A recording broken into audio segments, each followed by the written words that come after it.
Hey everyone, I hope you are all doing great on this Friday. My name is Alex Despatie. I am one of your hosts for today's chat.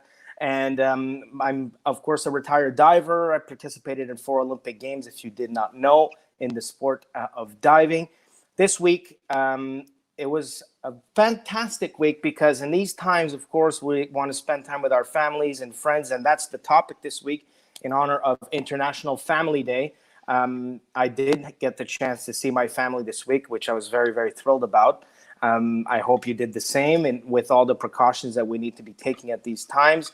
Well, let's get to the chat because this week's going to be a special one as well. I have one of my really, really good friends, which you know already because he's been challenging you guys to do all kinds of fun things since this all started.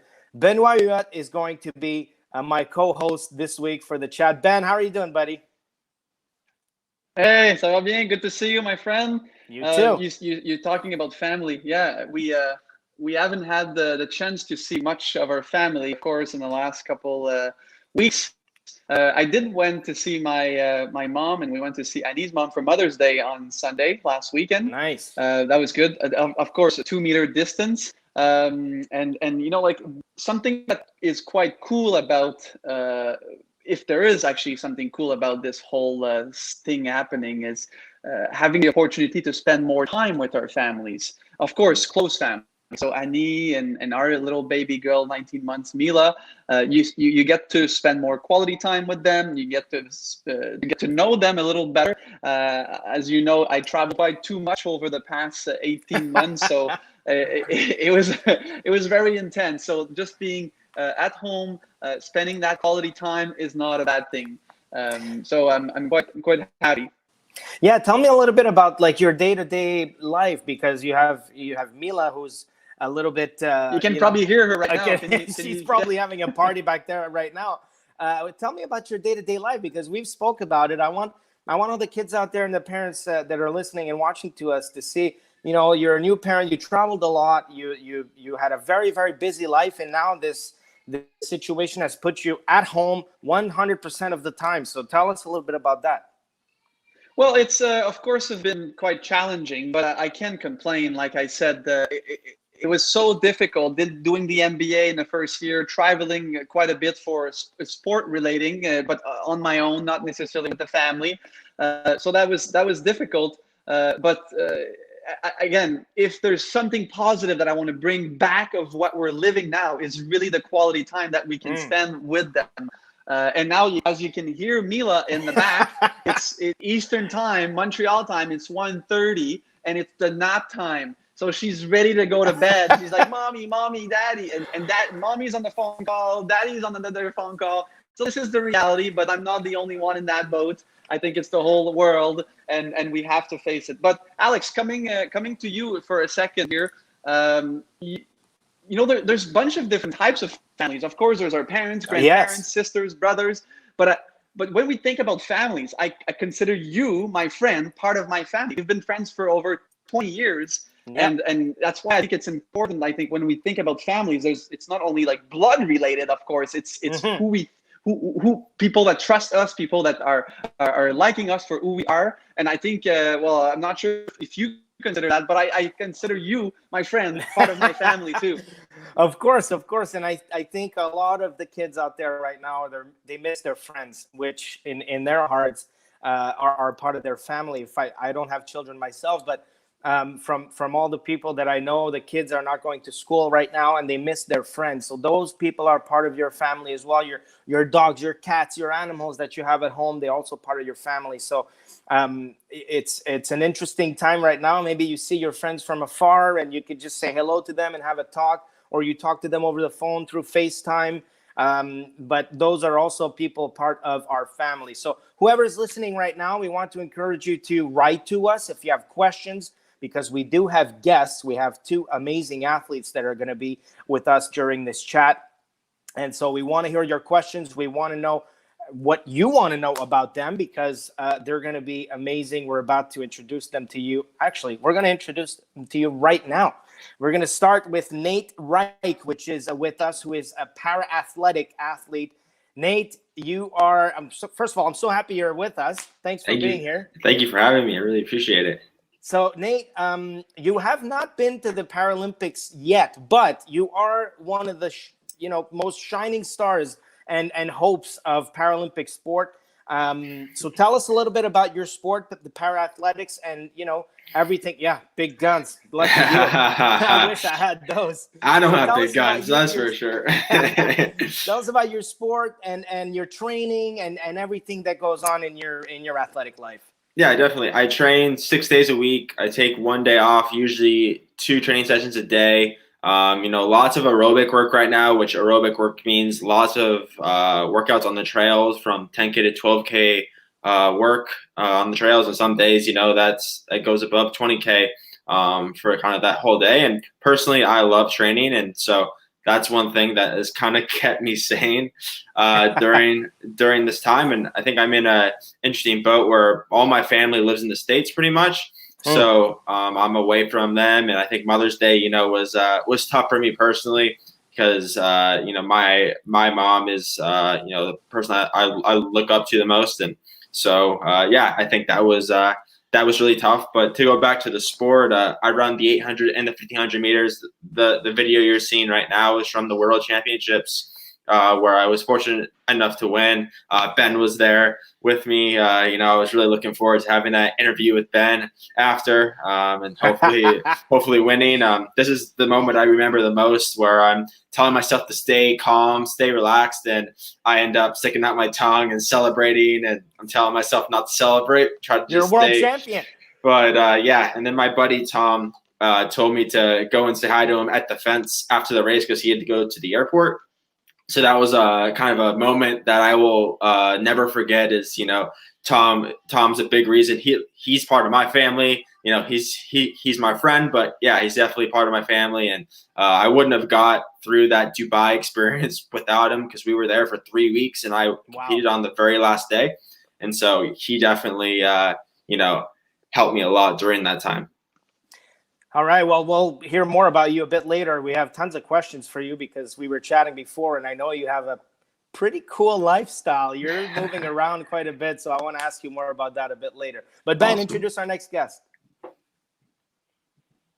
Yeah, thanks for sharing, Nate. And our second guest for the day is a two-time Olympian in field hockey. Scott Tupper is with us. Hey guys, how's everyone doing? Awesome. Oh, I think we may have lost Ben for a minute.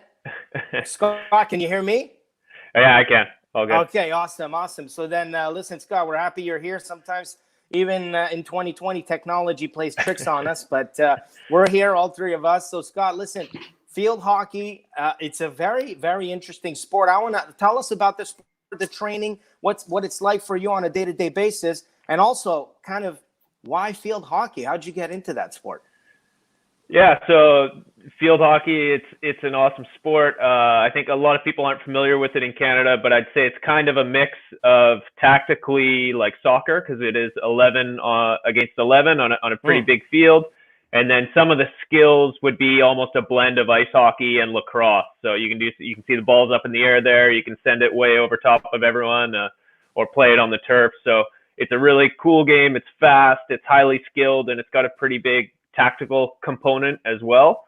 And then kind of like Nate was saying, well, probably not to his level. Now that we're not training and on the field a lot at all in the last couple of months, we're doing a lot of work creatively. So you can see on the video there being just kind of in the front yard trying to stay fit and build some aerobic capacity while trying to stay strong and all that sort of stuff so we can be good when we get back to competing.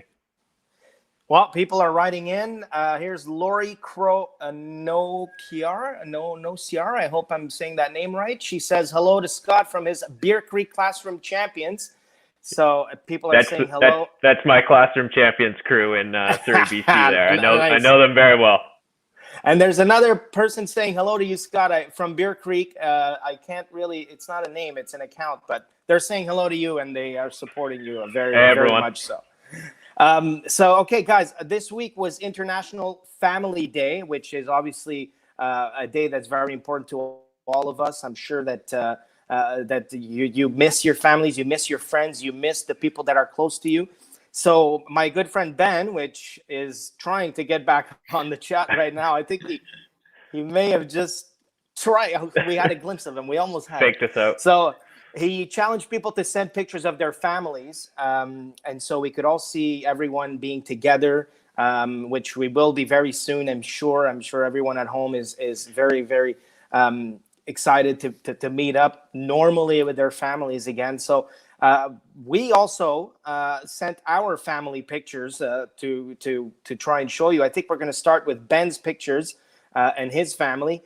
Oh no, there's me right there. That's my parents, Mama, Papa, Anouk, my sister. I was just that was during the 2005 World Championships here in Montreal, where I had a pretty good week. I had 2 gold medals on that one, so that was a good time for me. I would say the highlight of my career. So that was a nice moment, all 4 of us together right there after that big competition here in Montreal. So who's next?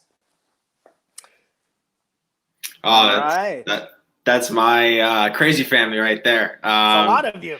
Yeah, that was at Christmas time in Phoenix, Arizona, with my family, and that was such a fun time. And I think I have an interesting dynamic where in my family there's probably over 10 professional athletes or former professional athletes, and so they've played such a huge role in my development as an athlete. And just there's someone in sports, it's good to be able to get away from sport as well, and they do a great job at making me laugh, probably too many times, but well, look, the more the merrier, right? Absolutely. All right, I think Scott's picture is coming up. Yeah, that's me. Yeah, so this is my my family. Those are my parents, sort of in the middle. The 2 on the outside, those are my sisters. And then the blonde with the baseball hat there is my wife. So this photo is just after our final game at the Olympics in 2016. So we were in a good mood. The Olympics was a tough tournament. We were an underdog in every game, but we had just had a really good result against India, who was a really high-ranked team at the time, played well, and we were kind of celebrating just the end of the tournament and kind of the accomplishment of our team throughout not just the Olympics, but the build up to get there and qualify. And this one, I love this photo because at the time Meredith was my girlfriend, but she stuck around and we're still going strong. But it's I think like a lot of athletes, it's so important to have that support and for them to have been there in Rio. And when you're playing games, you can take that short glimpse up into the crowd because I think most athletes generally know where that support is going to be sitting. It's really cool and it's really important for us. Oh, I know that feeling quite well, actually. And, it's when you're at the Olympics and you've had a good time, you've had a good moment, and to be able to share it with your parents and your sisters, your brothers, call your friends and say to them, how good they've been to you all this time. And it's always a very, very special moment. Okay, so now we want to get to know you guys a little bit more. I have a bunch of questions for you guys, and this one will probably go to both of you. I want to know right now in this situation with this virus that's happening in the world, how are you guys keeping busy? What are your day-to-day lives? So Nate, we'll start with you. Awesome. Yeah, I was jokingly talking to my mom the other day and saying my life is more busy now than it was before COVID. I've just been doing a lot of interviews, running over about 100 kilometers a week right now. So those both are keeping me busy. I personally like to write, and so I just try to have a pretty detailed schedule right now. Just kind of keeps my mind busy. So yeah, that's pretty much what I've been up to. How about you, Scott? Yeah, so I've been trying to, like I said earlier, trying to stay fit and ready to play as much as possible for when we do get back to training and eventually competing.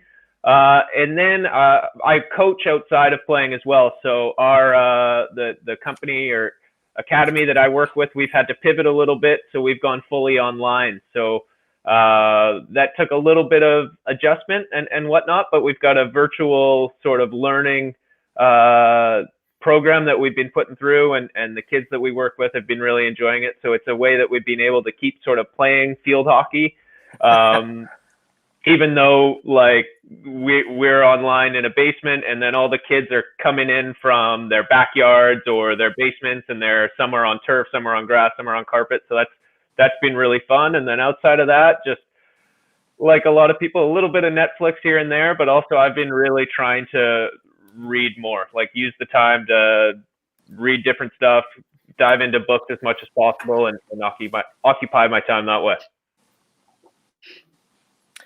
We've all had to be creative during these times to keep busy, of course. And I think Ben is back with us now.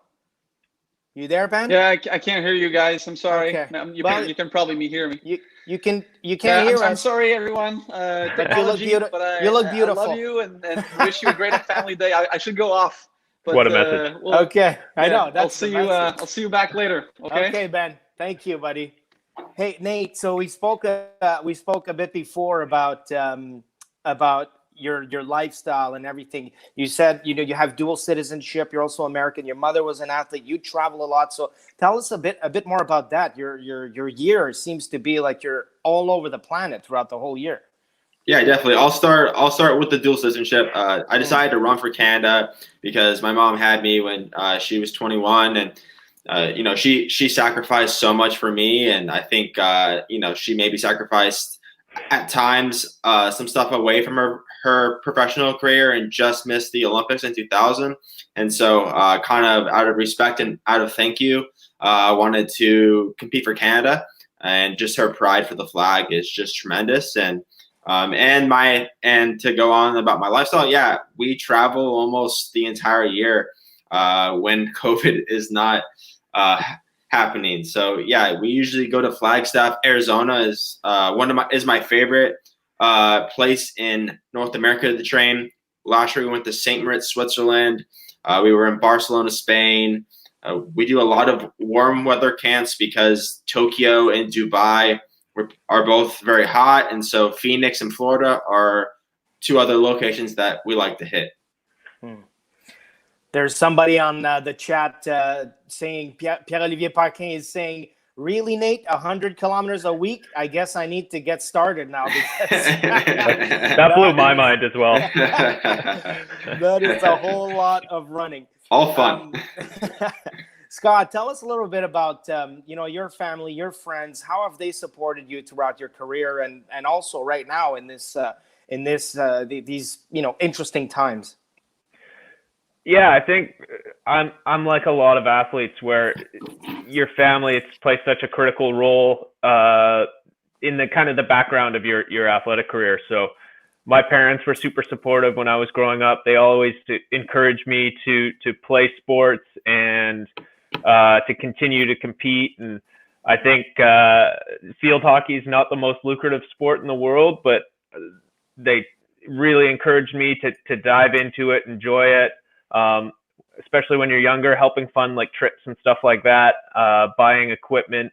It's not sometimes cheap, but it's been absolutely pivotal, and they've continued to support me to now, and then my sisters as well, and now my wife Meredith. I think being the spouse of someone who's often heading away and traveling to places like Malaysia or Japan or South Africa, it can be hard, but she's been really, really supportive, and she appreciates how much it means to me, and that makes it really easy for me to go away and compete to the best of my ability. Nice. I like hearing that. Of course, the families are keyword you used is pivotal. They're very, very important to all athletes. Scott, there was one question from one of our listeners and viewers. How did you start playing field hockey? Because like I mentioned before, much like diving, a lot of people have asked me, why diving? Why did you choose field hockey? Yeah, it's a little bit funny. So it is a relatively smaller sport, and a lot of people who do play, it's like they've maybe got British parents or Dutch parents or South Asian parents who kind of know the sport from their home country, and they immigrated to Canada.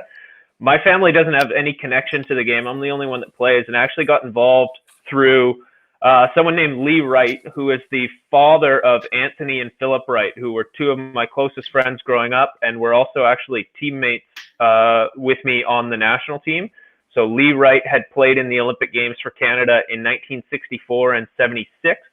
And when I was 6 or 7 years old, I went, they invited me out to come try this sport that he was obviously heavily involved in, because Philip and I were really, really close, and I enjoyed it. I continued playing all throughout sort of elementary and high school, and sort of later on in high school, I started to realize I was getting pretty good and able to make the junior national team. And then I was able to continue playing at UBC and then with the national team and do all sorts of cool stuff. So it's kind of just a chance encounter, I guess, that Philip and I became really close when we were young, and it's really paid off.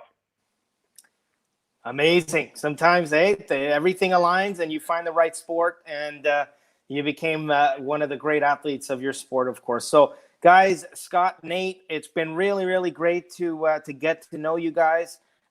Great stories. You have beautiful families and friends, and so we wish you the best of luck. Nate, I'm sure we'll see you at the Paralympics in Tokyo. I'm very excited for that myself. Scott, good luck, and we'll see you in Tokyo as well. And to all the people that were listening, to all of you kids out there, you're all champions. You boys, Scott and Nate, you're champions as well. So we will see you guys next week. Thanks so much. Had a blast. Bye, Thank you guys. so much.